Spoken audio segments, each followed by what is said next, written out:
Buenos días, Dios. Reflexión del Evangelio del día por Monseñor Luis José Rueda Aparicio, arzobispo de Bogotá y primado de Colombia. Abre tu corazón a la palabra de Dios.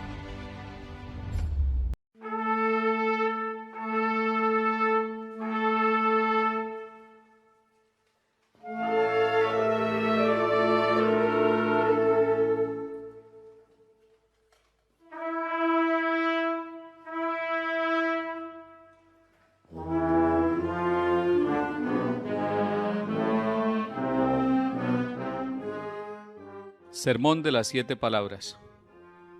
Primera palabra. Padre, perdónalos porque no saben lo que hacen.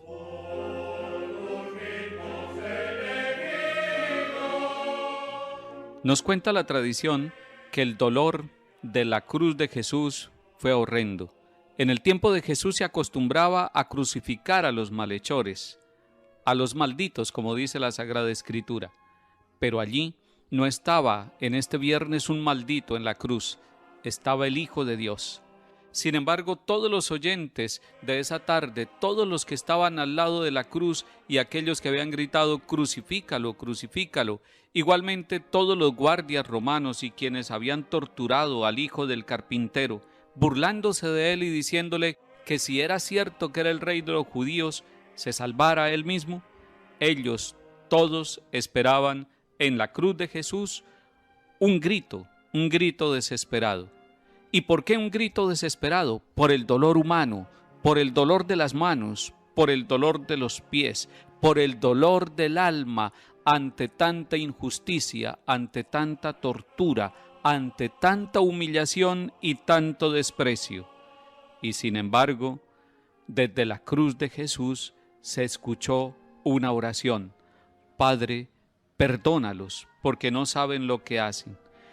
Algunos autores de la antigüedad dicen que al momento de la crucifixión era necesario cortarle la lengua a los crucificados, porque en medio de su dolor, de sus horrendos y atroces dolores, los crucificados maldecían el día de su propio nacimiento, maldecían a sus verdugos, a las mamás de los verdugos y a sus propias madres, e incluso escupían a los transeúntes y a los que pasaban por allí al ver ese espectáculo tan doloroso y horrendo del hombre clavado en la cruz. Todos estaban esperando una maldición que brotara de aquel que con su boca había enseñado: amen a sus enemigos y hagan el bien a los que los odian. Algunos decían: llegará el momento en que tiene que contradecir ese evangelio, porque ese evangelio es muy difícil de cumplir, es casi imposible de cumplir. ¿Cómo es que un hombre puede llegar a amar a los enemigos y hacer el bien a los que los odian? ¿Cómo es que puede un hombre orar por aquellos que les han hecho el mal? Y Jesús, en el Sermón de la Montaña, había enseñado a sus discípulos: a ustedes les enseñaron en el Antiguo Testamento que es necesario amar a los amigos y odiar a los enemigos. Sin embargo, Jesús les había dicho: yo les enseño algo nuevo, algo novedoso, algo con fuerza de amor. Amen a los enemigos y oren por quienes los persiguen. Qué buen mensaje, pero qué difícil cumplirlo. Qué buen mensaje, pero qué difícil realizarlo cuando nosotros en Colombia, en nuestras casas, en nuestro corazón, tenemos un palacio, un lugar y un refugio para el odio, para el rencor. Puede ser que haya depósitos de armas, puede ser que haya arsenales para la guerra, pero el mayor arsenal para la guerra lo tiene el hombre o la mujer que tiene un resentimiento y que tiene un rencor en su corazón. Jesús había enseñado: amen a los enemigos y oren por quienes los persiguen. La tarde del Viernes Santo, entonces, toda la turba, aquellos que habían gritado crucifícalo, crucifícalo, el mismo Pilato, Herodes, Caifás, el traidor Judas y todos los demás estaban esperando que Jesús cayera en la desesperación, que cayera en el rencor, que cayera en el resentimiento, que cambiara la buena nueva del amor y del perdón a los enemigos por una palabra de maldición, de tortura, de desquite, de venganza contra aquellos que no habían reconocido a la luz del mundo, que vino a los suyos y los suyos no lo reconocieron. Sin embargo, el amor es más grande que el dolor, y en el corazón de Jesús no hay un depósito para el rencor. En el corazón de Jesús hay una sobreabundancia, hay un torrente, hay un mar detenido, hay un río represado, un río de amor, un río de misericordia, un río de perdón. Y por eso, en el Viernes Santo, en la tarde del dolor, en la tarde de la cruz, el Evangelio sigue vivo desde la cruz. El Evangelio sigue proclamándose desde la cruz y Jesús no maldice, sino que ora. Un grito de oración y de misericordia, de perdón y de paz. Padre, perdónalos, porque no saben lo que hacen. Qué bueno que en el corazón nuestro en este Viernes Santo también hubiera un desarme. Qué bueno que aquellos que usan las armas para quitar vida, para vengarse, qué bueno que aquellos que toman el camino del negocio de la muerte y del dinero fácil, qué bueno que aquellos que hacen de su vida una vida al servicio del narcotráfico, que es un negocio de muerte, o de la guerra, que es un negocio de muerte.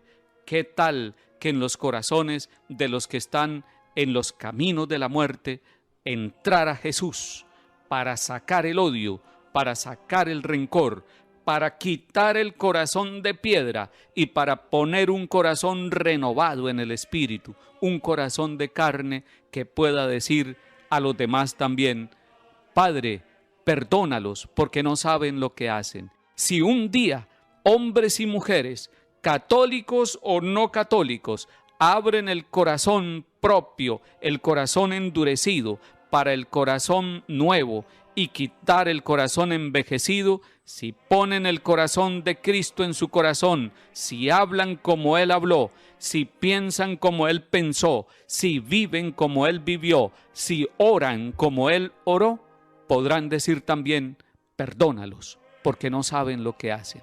Ese día los campos bañados de sangre y de masacres, ese día las herramientas puestas al servicio de la coca y del narcotráfico se pondrán al servicio de la paz, del progreso. Habrá escuelas, habrá colegios, habrá carreteras, habrá campesinos felices, habrá familias en paz, habrá reconciliación, habrá vida. El secreto de la paz lo pone Jesús desde la cruz. El secreto de la paz es la reconciliación desde el corazón. Esa tarde no estaba un maldito en la cruz, estaba el Hijo de Dios, y por eso Él no maldijo, por eso perdonó. Padre, perdónalos, porque no saben lo que hacen.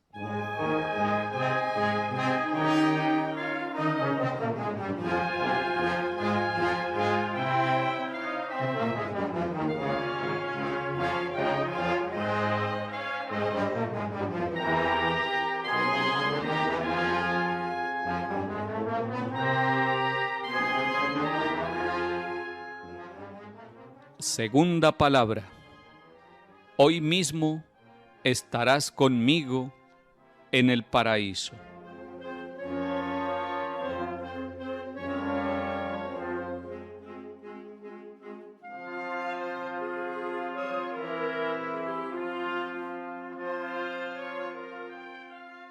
Cuenta una leyenda muy antigua que cuando San José y la Virgen María iban huyendo hacia Egipto con el niño para defenderlo del rey Herodes malvado que buscaba a los niños recién nacidos para matarlo, llegó a un lugar solitario cerca de Egipto, esta familia peregrina, desplazada de Nazaret.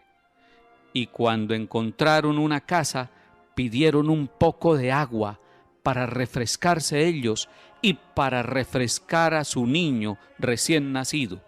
Y cuenta esa hermosa y antigua leyenda que la mamá de un niño también pequeño que estaba allí en aquella casa donde se albergó la Virgen y San José con el niño Jesús, estaba muy enfermo, estaba contagiado de la lepra.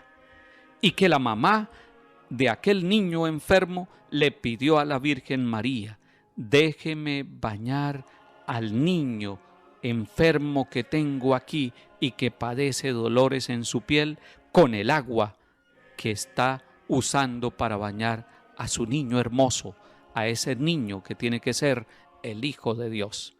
Y mientras se bañaba el niño enfermo, se sanó. Y cuenta la historia que ese era Dimas, y que Dimas encontró a Jesús nuevamente en el camino de su vida allá en la cruz.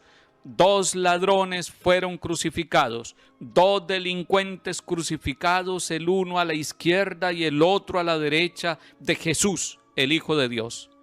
Y fueron crucificados por delitos, pero Jesús fue crucificado por decir él mismo que era el Hijo de Dios, el Hijo de Dios Padre. Y aquella tarde, Dimas, el niño curado, según aquella leyenda, Dimas, el que había extraviado su vida y su juventud como ladrón, aquel que por aquellos motivos de la oscura vida de hombres y mujeres tuvo que torcer su camino y volverse delincuente, estaba reconociendo allá en el fondo de su corazón una luz de esperanza, una luz de amor misericordioso, una luz para su vida que estaba tocando a su fin en medio de los delitos. Y por eso, leyendo lo que decía en la sentencia de muerte que tenía la cruz de Jesús, este es el Rey de los judíos, lo reconoce como Rey y le dice: Señor, acuérdate de mí cuando llegues a tu reino.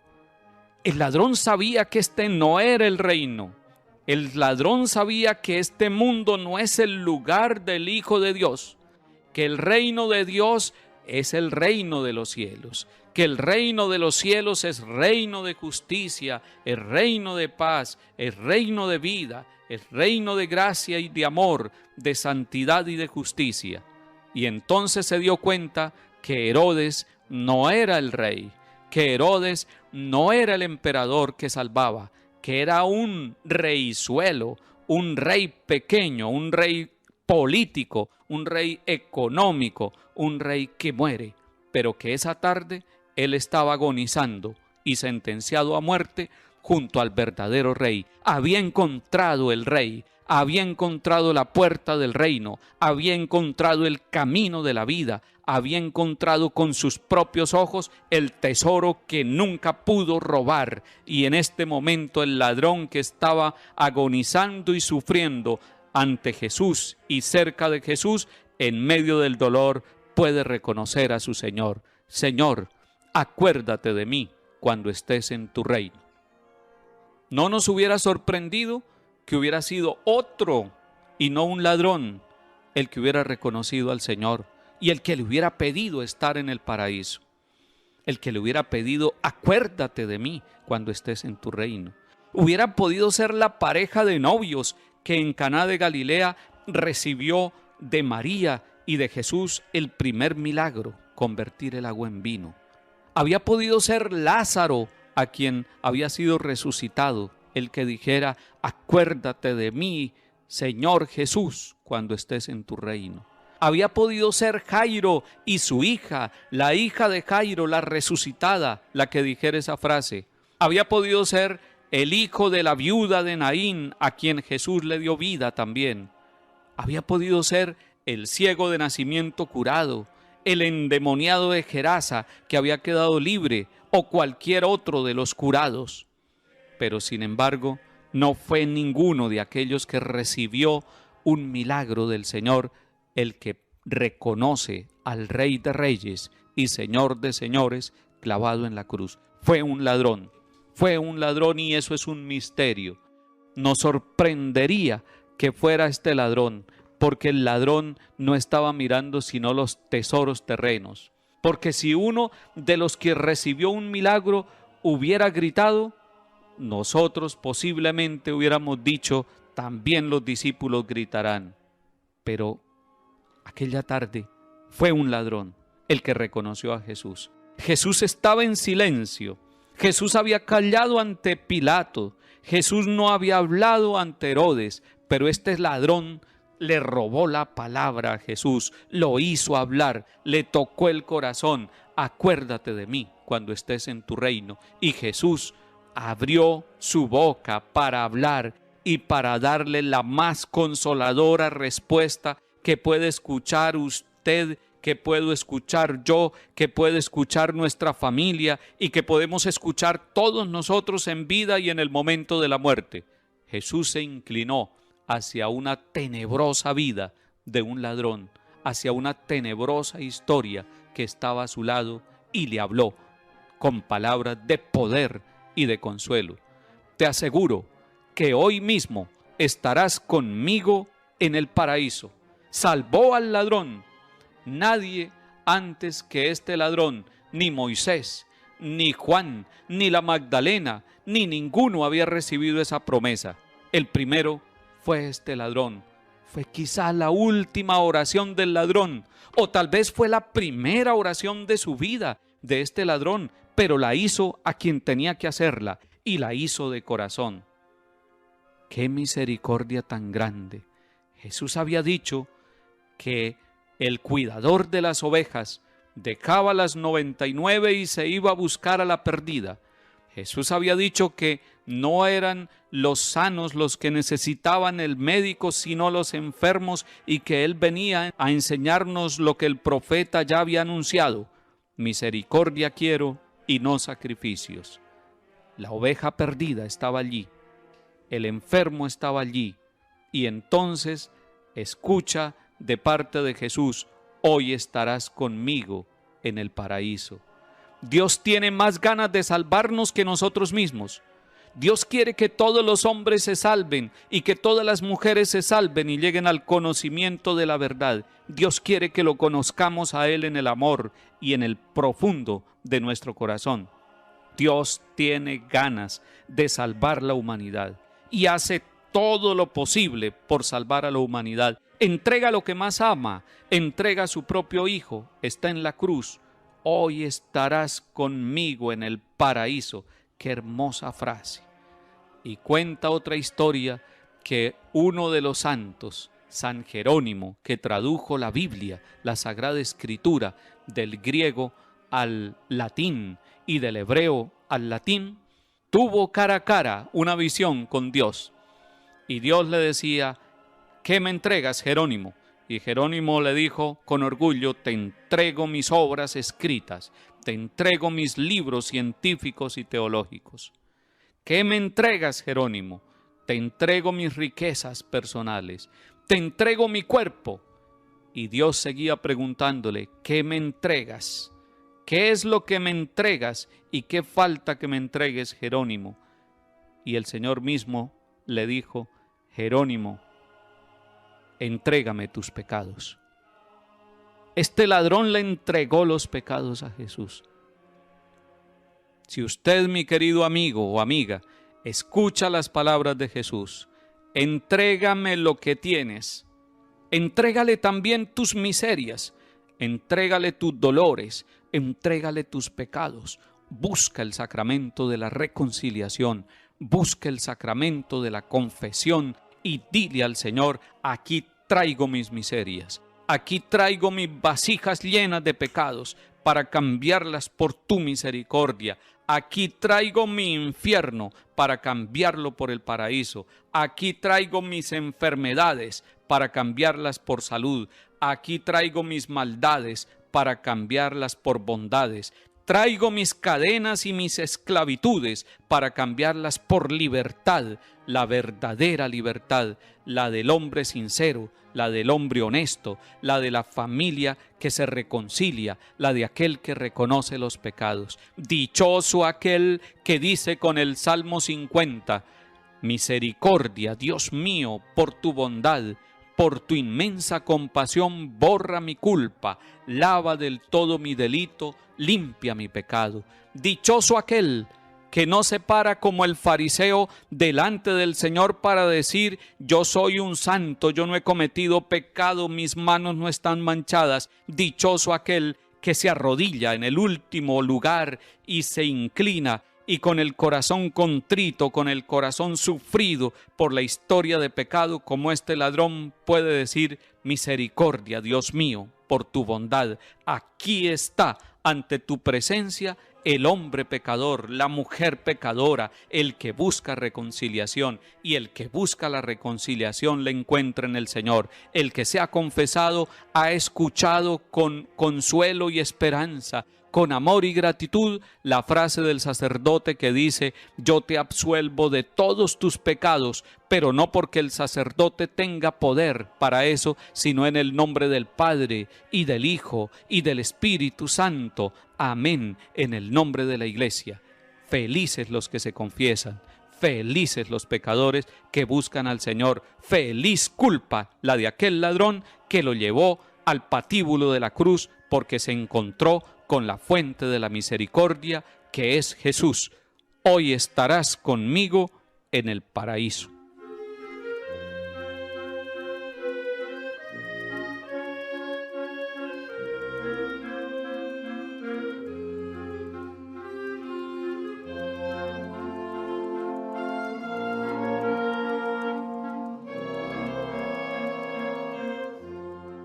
Tercera palabra.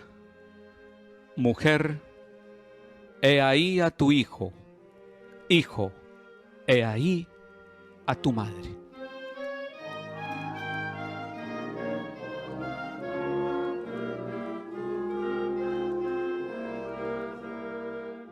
El día de la primera anunciación fue un ángel el que llegó a hablarle a la Virgen María. El día de la segunda anunciación ya no es un ángel, es el Hijo de Dios, el Hijo de María, el Hijo de sus entrañas, el Hijo único que está muriendo en la cruz. El día de la primera anunciación, un ángel pasó por delante de todas las reinas coronadas de este mundo, por frente a las casas de los palacios de mujeres poderosas, y llegó a una casa humilde de Nazaret, a la casa de José y de María, a la casa de un carpintero y de una mujer hermosa, de una mujer limpia y pura, elegida por Dios para ser la madre del Salvador. Ese día fue la primera anunciación y el ángel le dijo: vas a concebir y dar a luz un hijo y le pondrás por nombre Jesús, Emmanuel, que significa Dios con nosotros. Pero aquí, en la segunda anunciación, Jesús, muriendo en la cruz, está mirando con ojos de hijo y con ojos de Dios a María, y le habla, y esta es la segunda anunciación para María: Madre, he ahí a tu hijo. Hay una nueva Navidad junto a la cruz. Aquella Navidad primera fue en Belén, en medio de la pobreza, en medio del sufrimiento, en medio del dolor de aquellos que no tienen casa propia, en medio de aquellos que tienen que vivir por arriendo, y al Dios con nosotros, al Salvador del mundo, nacido en el vientre de María, nacido en el hogar de José, el de Nazaret, también le correspondió vivir por arriendo, sin casa propia. Llegó a este mundo en medio de la pobreza. Pero ahora, este segundo anuncio a María y esta segunda Navidad es una Navidad también en el dolor, es junto a la cruz. Jesús, el Hijo de Dios, le está diciendo a su Madre Santísima que va a engendrar un hijo y que va a ser madre de ahora en adelante de la Iglesia, de los apóstoles, de la humanidad, de todos los 5 continentes, de todas las razas. He ahí a tu hijo. Y María fue recibida por Juan, y Juan recibió a María. Hay algunos que se atreven a decir que la Santísima Virgen María no es virgen, que es imposible, pero la misma Sagrada Escritura los desmiente y los desarma y les aclara y les muestra la verdad. Es que nada es imposible para Dios. Nada es imposible para Dios. Hay algunos que dicen María tuvo más hijos, y hoy quiero decirles que sí tuvo más hijos, que María tuvo más hijos, que los hijos de María somos nosotros. María no tuvo solamente a Jesús, sino que en Él nos tuvo a nosotros, millones y millones de hijos y de hijas a través de la historia. Y algunos que son capaces de negar la maternidad virginal de María tendrán que reconocer que María es madre de Cristo y es madre de la Iglesia, y que allá junto a la cruz te recibió, me recibió, nos recibió a nosotros como hijos de ella también. Dichoso tú que amas a María, dichoso tú que amas a aquella que te dio a luz un día y que es tu mamá, y que mamá solamente hay una en la tierra y una en el cielo. Dichoso tú que puedes mirar con ojos de hijo a María Santísima. He aquí a tu hijo, qué hermosa herencia. He ahí a tu madre, ella es nuestra madre, la recibimos en la cruz. Cómo me gusta ver a mamás en los distintos pueblos criando a sus hijos, acompañándolos, respetándoles la vida, no teniendo miedo a la maternidad, cumpliendo esa misión bellísima que Dios les ha dado. Cómo son valientes nuestras madres, cómo luchan en medio de la pobreza, cómo mantienen la alegría en medio de las limitaciones y del dolor. Felicitaciones, mamás de todas las edades, las mamás jóvenes, las mamás adultas, las mamás ancianas, las que ya murieron, que estén en el cielo. Qué hermosas, qué importantes, qué necesarias son las mamás. Pero qué tristeza cuando vemos mamás que asesinan a sus hijos en el vientre, y muchas veces presionadas por aquel que las embarazó, y muchas veces presionadas por el abandono de aquel irresponsable que no cumple la misión de ser papá y de ser esposo. Qué triste ver a las mujeres sometidas a la prostitución. Qué triste ver a las mujeres con camuflado de guerra y de violencia, porque si hay algo propio de la maternidad es la vida, y si hay algo propio de la guerra es la muerte. Yo prefiero a las mamás trabajadoras, a las mamás profesionales, a las mamás educadoras, a las mamás que respetan la vida, a las mamás que lo entregan todo, si es necesario, su propio corazón, su propio cuerpo, su salud y todo lo que tienen para cumplir la misión que Dios les ha confiado, la maternidad. Benditas mamás que están al pie de sus hijos en el dolor, en la enfermedad. Conozco a muchas mamás sufriendo porque ven a sus hijos enfermos. Conozco a muchas mamás sufriendo porque ven a sus hijos por caminos de muerte. Conozco a muchas mamás sufriendo porque se sienten abandonadas. Pero quiero decirles, en medio del dolor, en medio de la fatiga de ser mamás y del abandono y la pobreza, tienen una gran riqueza, tienen a María, porque ustedes, mamás, son hijas de María, la que recibimos en la cruz, la que nos dio Jesús allá en el Viernes Santo. Hijo, ahí tienes a tu madre. Nosotros no somos huérfanos, nosotros somos hijos de María, nosotros tenemos nuestra madre en el cielo, nosotros tenemos nuestro corazón puesto en ella, y un día recibiremos el abrazo tierno de mamá, y un día recibiremos el beso de María, y la miraremos cara a cara y le diremos: hermosa madre, oh María, madre mía, qué hermosa eres. Gracias por estar junto a Jesús allí en la cruz, porque tú escuchaste, María, de la propia voz de tu Hijo amado, que nos estaba entregando a nosotros como hijos tuyos, los hijos de la Iglesia. Gracias, María, por ese infinito amor para con nosotros. Bendice a todas las familias de nuestra región. María Santísima, acompaña a papás y mamás para que cumplan esa misión de tener la vida, de respetar la vida, de acompañar la vida, de dar la vida, para que todos podamos crecer en una familia limpia, honesta y digna. Gracias, María, por acompañar a las mamás trabajadoras. Gracias, María, por acompañar a las mamás del campo y del pueblo. Gracias, María, por la alegría de tenerte como madre. Bendita seas por siempre. Amén.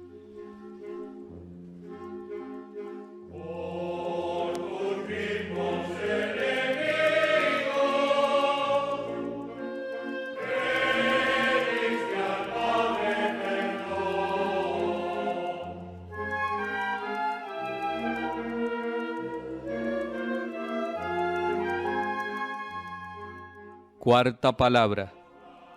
Dios mío, ¿por qué me has abandonado?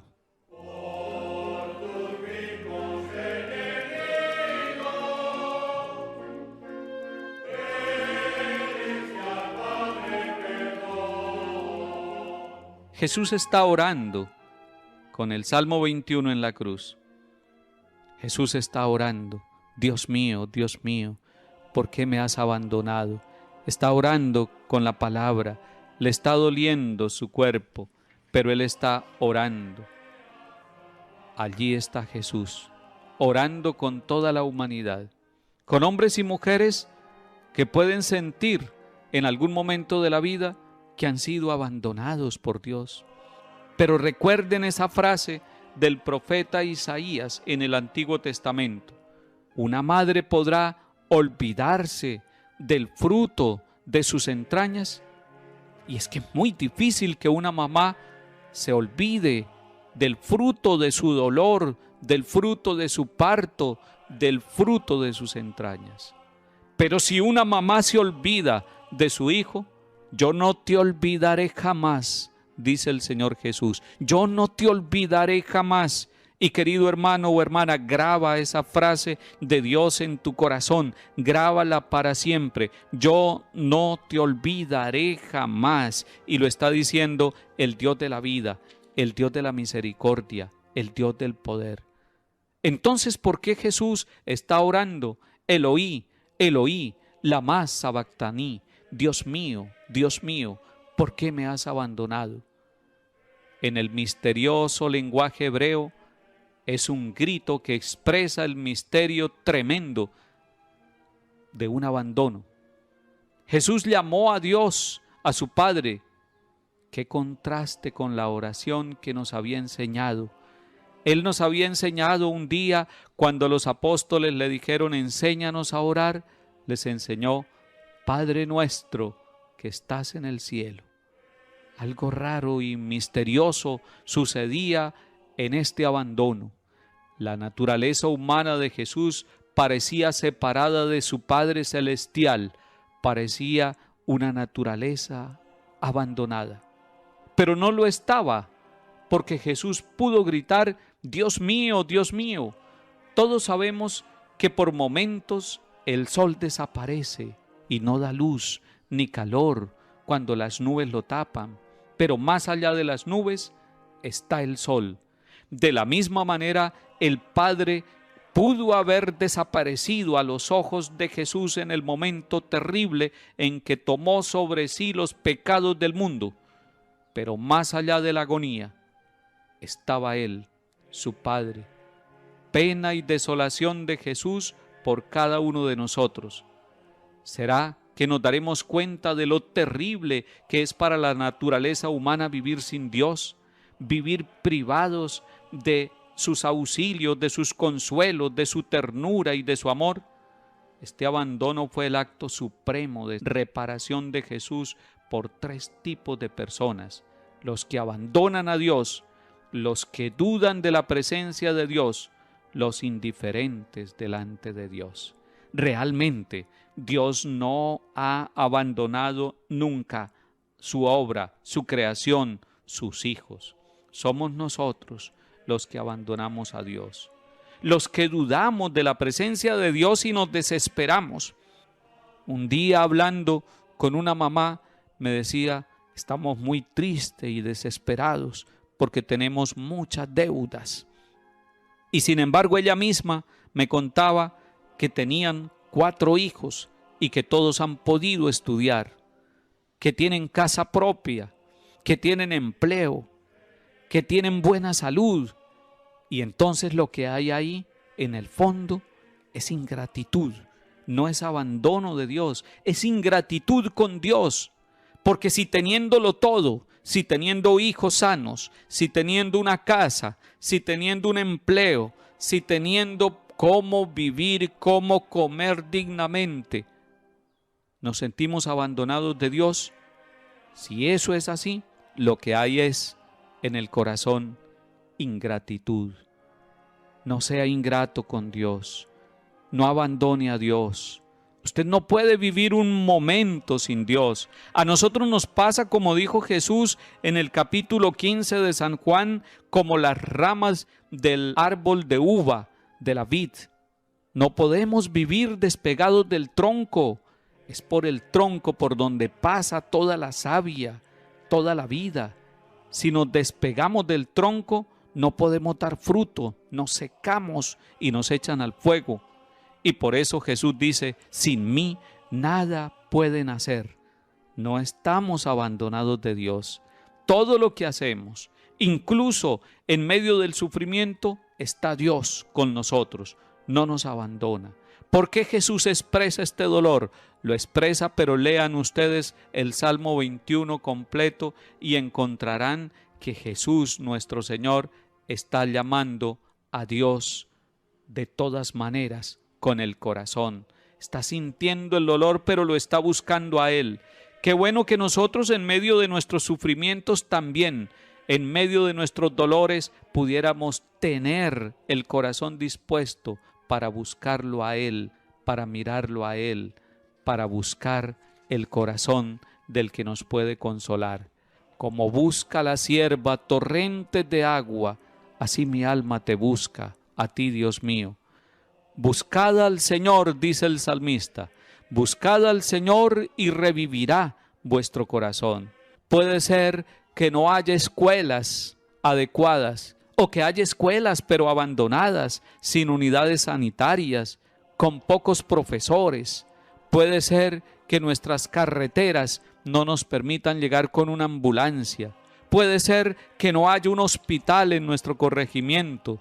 Puede ser que haya injusticias en nuestra tierra, pero no estamos abandonados de Dios.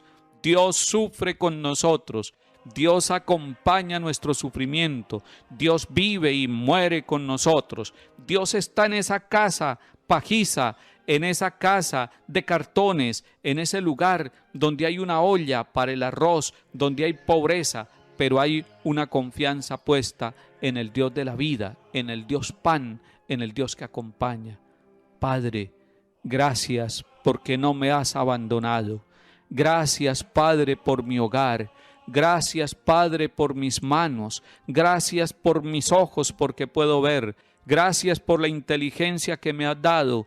Gracias por mis pies. Gracias incluso por mis dificultades y por mis luchas de cada día. Gracias porque siento todos los días el deseo de levantarme para agradarte, para buscarte, para encontrarte, para sentir tu voz, para sentir tu ánimo.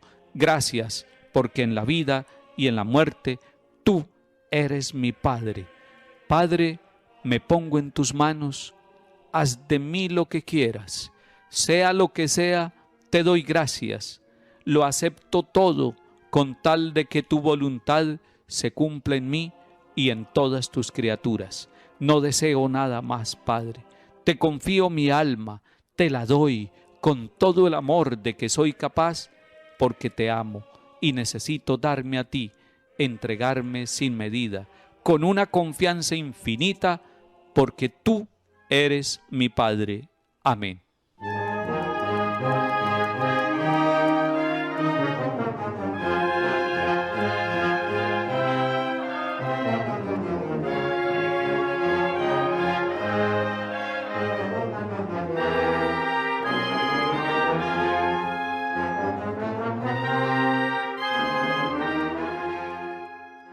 Quinta palabra. Tengo sed.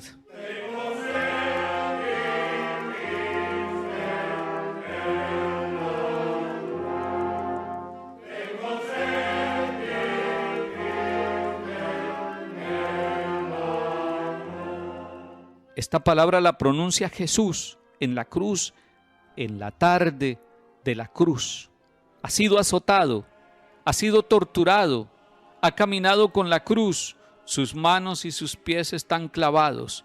Es normal, es natural que el cuerpo se deshidrate. Es normal que un enfermo tenga sed.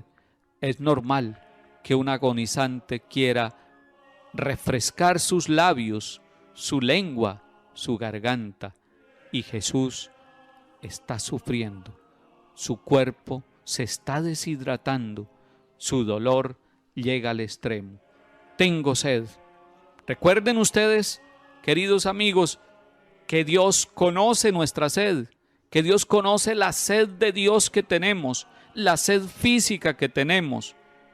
En nuestra región hay muchos pueblos que no tienen agua potable.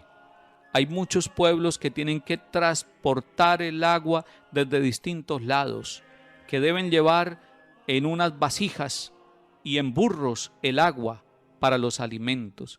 Escasea el agua y sin embargo el agua abunda. Estamos en la tierra del agua, estamos en Colombia y una serie de quebradas y de ríos que riegan nuestra geografía. Pero el agua es un don de Dios y hay que cuidarla. El agua es un recurso no renovable. Es necesario cuidar las fuentes de agua. Es necesario que haya justicia en nuestros gobernantes para que llegue el agua a las escuelas y colegios, para que llegue el agua a las veredas y corregimientos, para que todos los barrios de nuestras ciudades tengan agua, porque Dios creó el agua, nos dice el libro del Génesis. El pueblo de Israel, en su camino por el desierto, en su peregrinar de 40 años, también sintió sed y le reclamó a Moisés. Tenían hambre y sed, querían regresarse hacia la esclavitud, habían sido liberados por Dios portentosamente y habían cruzado el Mar Rojo a pie y habían muerto el faraón y sus mejores capitanes cuando las aguas se juntaron. El agua había sido signo de libertad. Pero cuando están en el desierto, sienten sed. No hay agua, hay solo arena y sol, es desierto. Y hay hombres y mujeres peregrinando, y hay niños y hay enfermos peregrinando. Y le reclaman a Dios, y le reclaman a Moisés. Y Moisés, el líder, el llamado por Dios, el enviado para conducir al pueblo, siente la tristeza de un pueblo que se olvida de los portentos de Dios. Y le reclaman a Moisés. Y Moisés convierte el reclamo del pueblo en oración y ora por el pueblo. Y Dios le dice en la oración a Moisés: este pueblo se olvida de todo lo que le he dado. Este pueblo se olvida de mi misericordia. Y es posible que nosotros en medio de la sed física nos olvidemos de Dios. El pueblo recibe un signo. Moisés toca la roca y de esa roca brota el agua en el desierto. Y entonces el pueblo siente el deseo de bendecir y de alabar a Dios y siente el arrepentimiento de haberse desesperado creyendo que Dios los había abandonado. Después, en el agua del Jordán, Juan el Bautista bautiza un día al autor del nuevo bautismo, a Jesús de Nazaret. Por eso el bautismo en nuestra iglesia es un bautismo en la niñez, para dar agua fresca a aquel que ni siquiera sabe quién hizo el agua ni cómo la hizo, pero que la necesita. Y así como el niño necesita el agua para su cuerpo, para sus alimentos, para calmar la sed, también necesita el bautismo. Dichosos papás y mamás que bautizan a sus niños en la infancia. Dichosos papás y mamás que asean a sus hijos, que vacunan a sus hijos, que cuidan a sus niños pequeñitos, que no conocen de vacunas, que no conocen de estudio, que no conocen de jabón y de talco, que no conocen de cariño, pero que lo necesitan. Así también los niños necesitan el agua pura, el agua refrescante, el agua bendita del bautismo en la iglesia. Dichosos los papás que bautizan a sus hijos porque les calman la sed del alma desde la niñez. Jesús está en la cruz gritando: tengo sed. Le acercan una esponja mojada con vinagre. Le dan al Hijo de Dios no agua, sino vinagre. No hay una roca que se abra para Él. Es su costado el que se va a abrir para la humanidad. Y después de muerto, la lanza del soldado atraviesa su corazón y de allí brota sangre y agua, Eucaristía y bautismo. Pero Jesús tiene sed.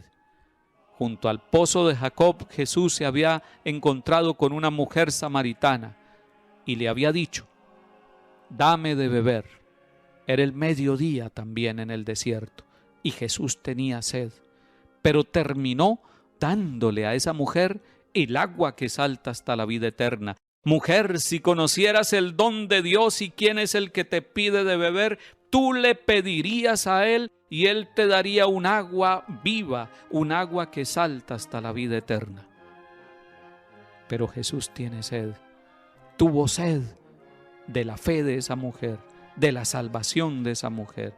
Dichosos los que tienen hambre y sed de ser justos. La madre Laura Montoya Upegui, mujer de nuestra raza, mujer colombiana, mujer católica, mujer misionera, maestra educadora, que un día dijo: tengo sed también de anunciar a Cristo, tengo sed de ser misionera, tengo sed de evangelizar a los indígenas, a los afros, tengo sed de llevarle a los que no han conocido el agua de Cristo, tengo sed de ir a hablarles de los sacramentos, de la palabra de Dios, del amor de Dios y de la Virgen María, tengo sed de llevar la salvación y la buena noticia a los más pobres. La madre Laura tuvo sed y esa sed la calmó siendo misionera. Jesús tenía sed en la cruz, sed de salvación, sed de darnos vida a nosotros, tenía sed de nosotros, de nuestra vida, tenía sed de que los jóvenes calmen la verdadera sed, de que los niños calmen la sed y encuentren la frescura del agua en la familia. Tenía sed Jesús de la humanidad entera, estaba sediento de perdón, de vida nueva, de salvación, y Jesús sigue sediento. Y si usted quiere ayudar a calmar la sed de Jesús, venga y beba de Él, beba de su costado, aliméntese con su cuerpo y con su sangre, aliméntese con su palabra, llénese de la fuerza viva del bautismo y lleve el tesoro del agua en su vida, con su palabra, con su forma de vivir, con su servicio, en la fábrica, en la oficina, en el carro, en el campo, en el pueblo, en el taller, donde usted esté, hombre o mujer, sea portador del agua viva de Jesús, porque Jesús tiene sed de la humanidad, quiere refrescar a la humanidad, pero tiene sed de corazones abiertos y con fe para poder Él entrar y hacer el milagro de la salvación en cada uno de nosotros. Jesús sigue teniendo sed y usted y yo podemos calmar la sed de Jesús anunciando la buena nueva y llevando el agua fresca del Espíritu de Dios a quien lo necesita.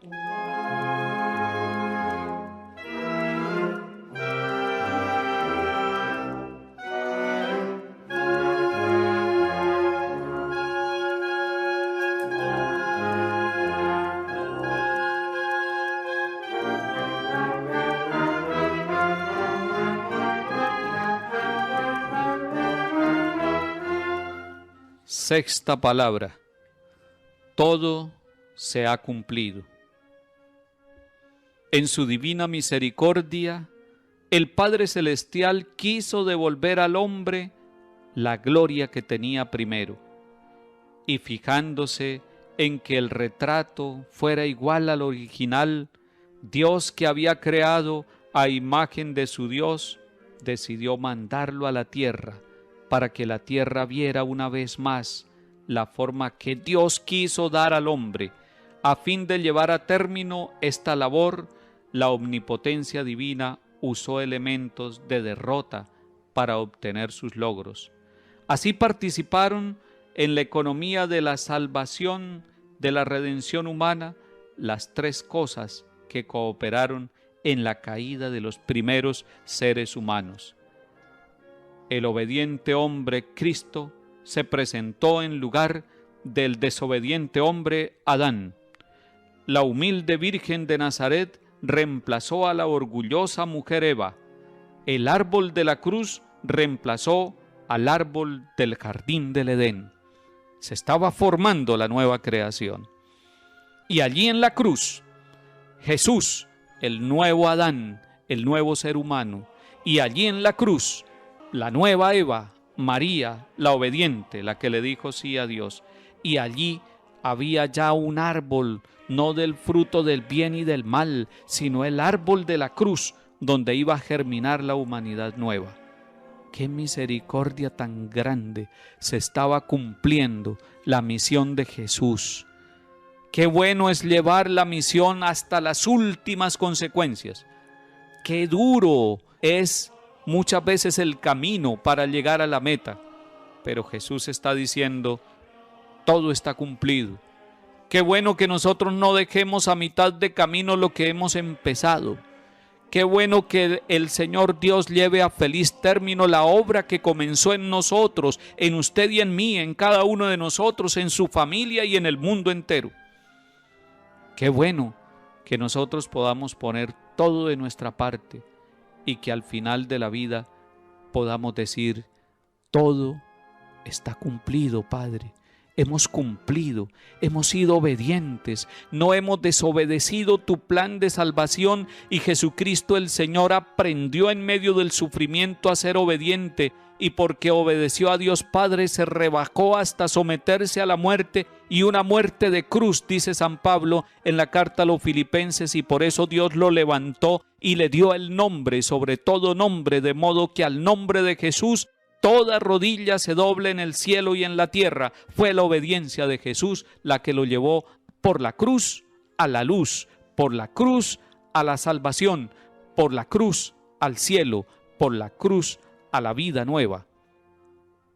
Todo está cumplido. Ha hecho todo bien Jesús. Pasó por el mundo haciendo el bien.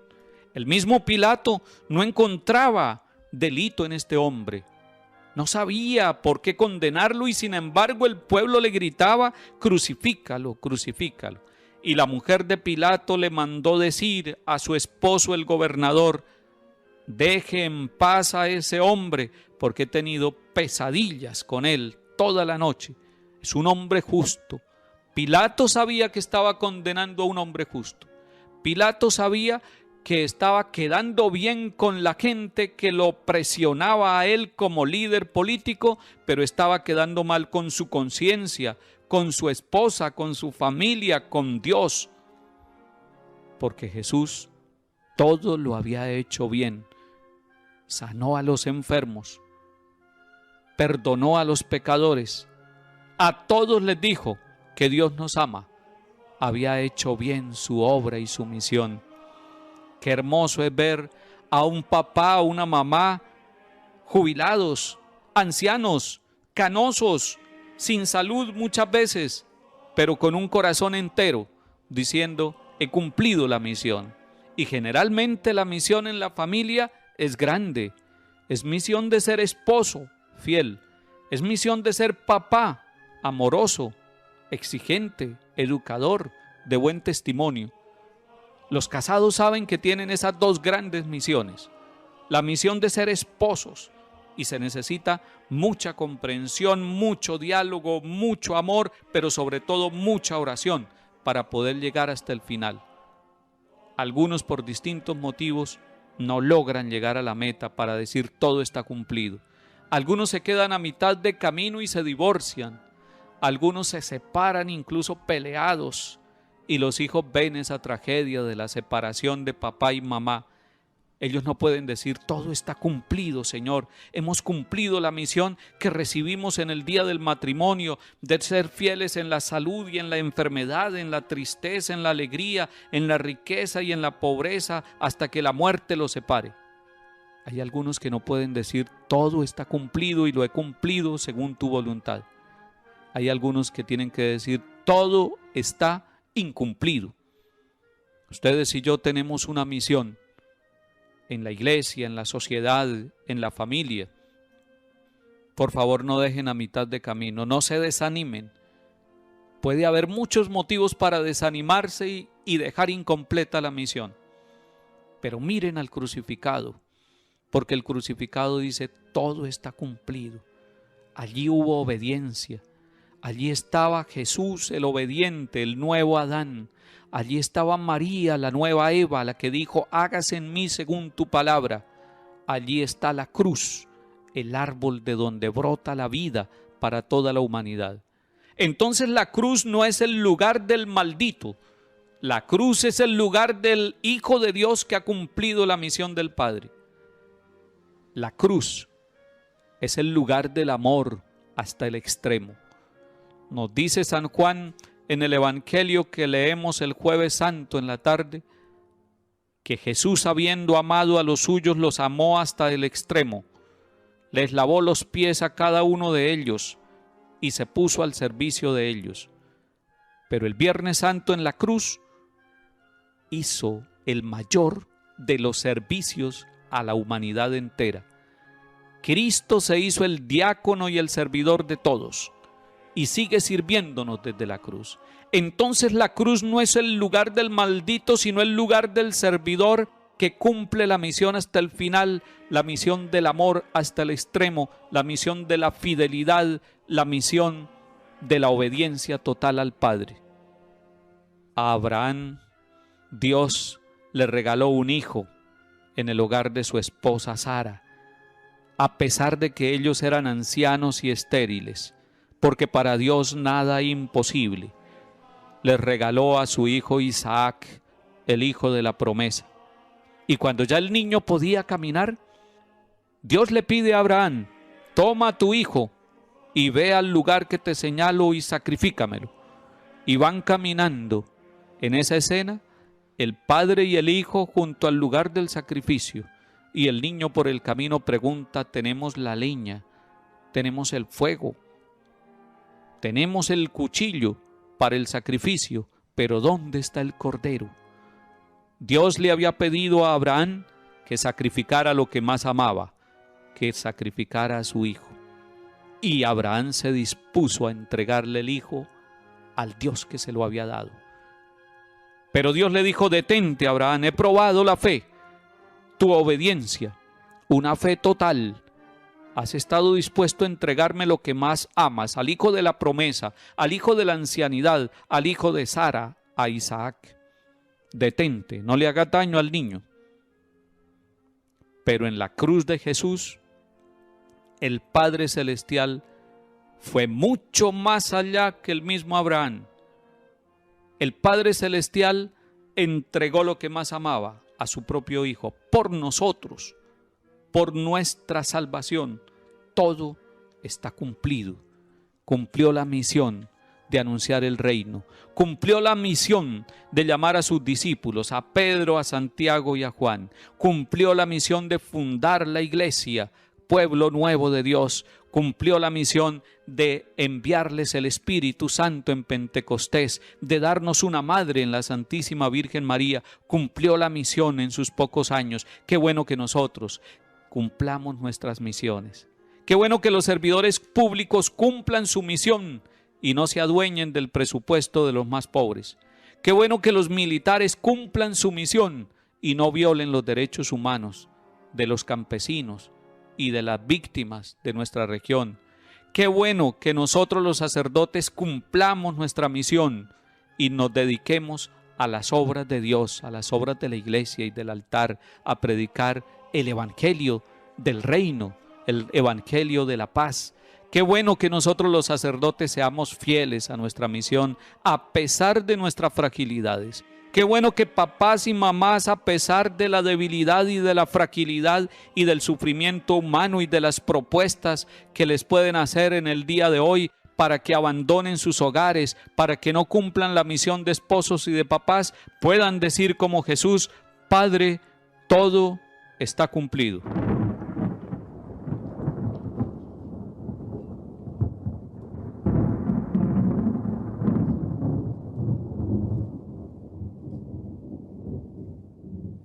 Séptima palabra. Padre, en tus manos encomiendo mi espíritu.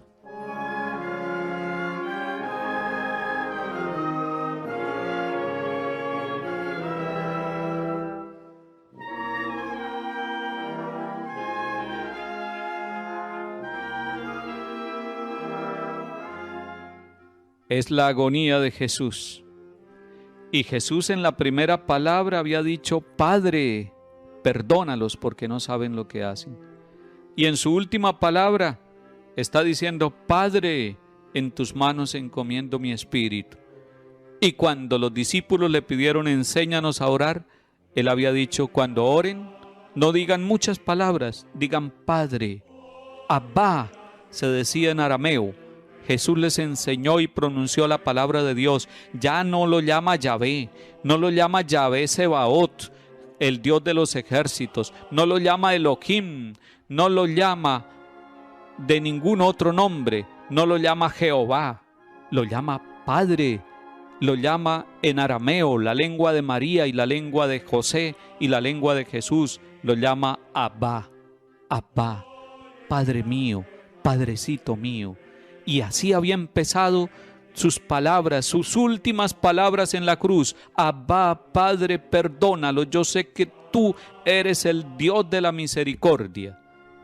Y así termina también su última palabra: Abba, Padre, en tus manos encomiendo mi espíritu.